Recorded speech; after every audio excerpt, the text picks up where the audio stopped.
G'day guys, this is going to be a very quick review of the SteelSeries Apex Raw gaming keyboard. First off, it should be worth mentioning that this is a membrane keyboard, so it is not a mechanical, so you don't get that lovely clicking sound and the lovely feedback with your cherry switches, for example. So these are membrane keys. But nonetheless, it still serves up as a pretty good gaming keyboard overall. Let's get into the features.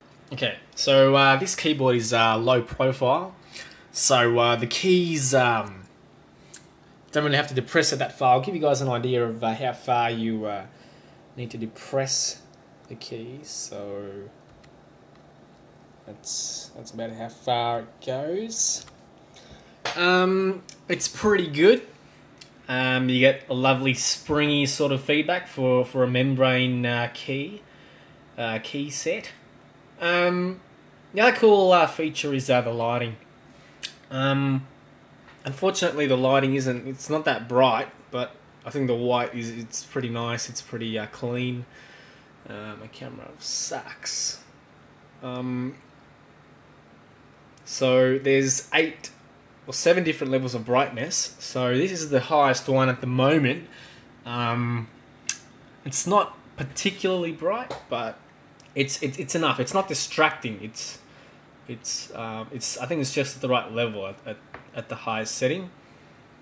Another feature is that they've included a couple of bumps on the W key. I don't know if you can see that, but basically, it's a way of allowing the player to quickly find their fingers or get their way back to WASD.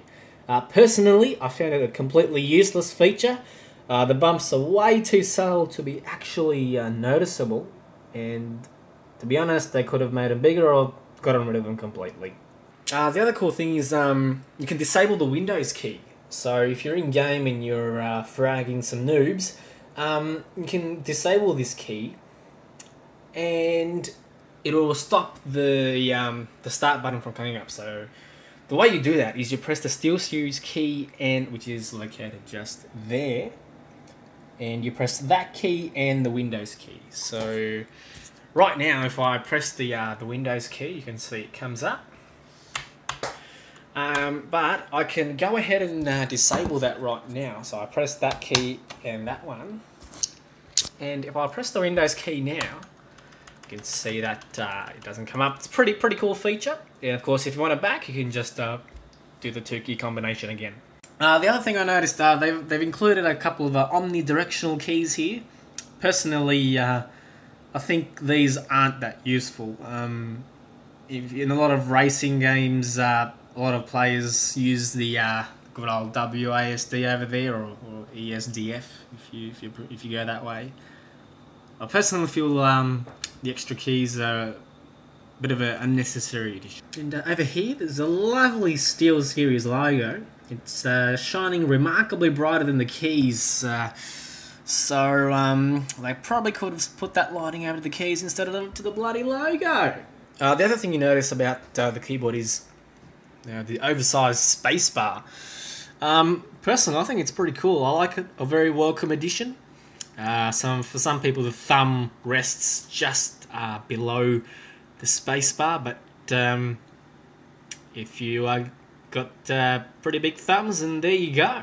Okay, the other thing I'm going to talk about is the macro capabilities. The macro functions are pretty cool.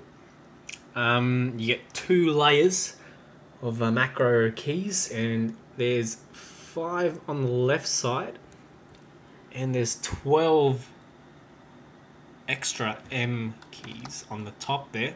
I think it's pretty intuitive. I like it. They're very easy to press. So I can give you a bit of a side profile, so you can see that they're raised. So I can just go like that, and you can activate different macros by sliding down like that, or you can just hit it directly. It's up to you. I think it's a pretty cool feature, and SteelSeries absolutely hit the nail on the head with that one.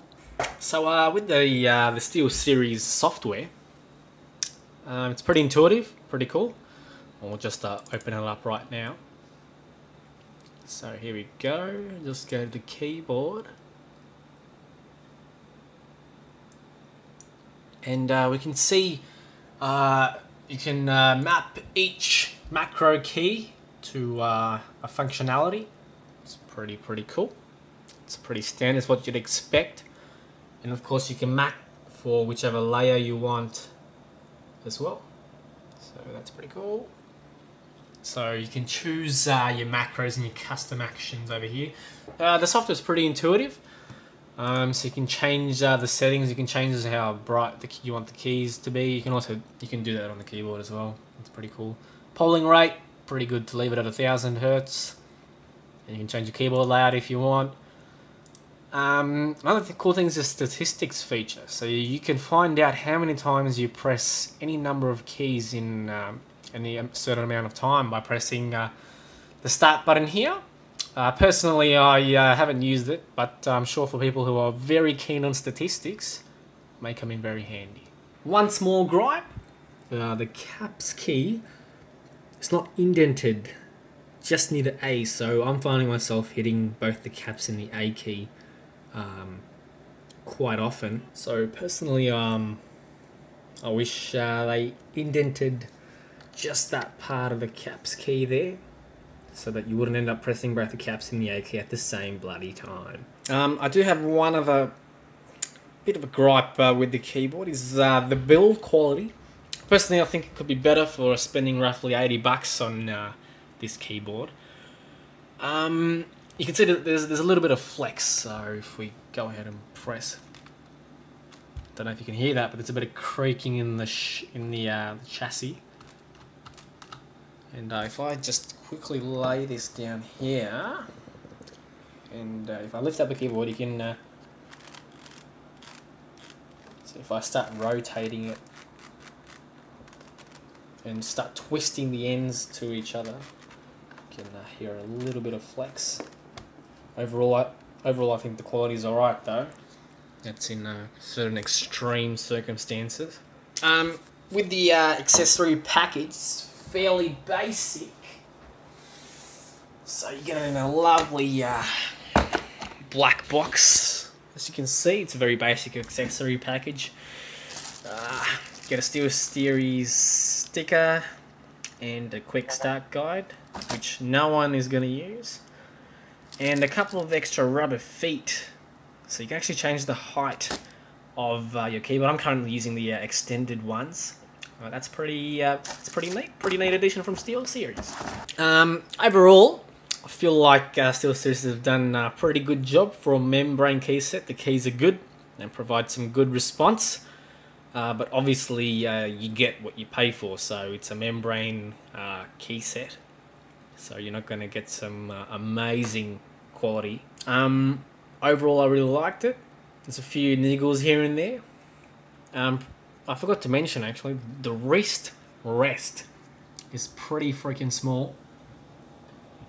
If I place my palm there, my hands go to the edge of the board, as you can see.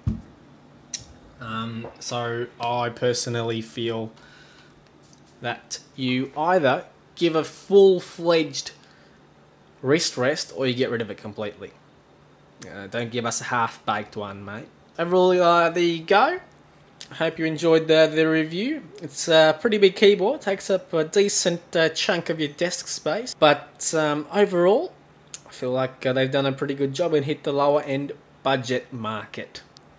See you later, mates.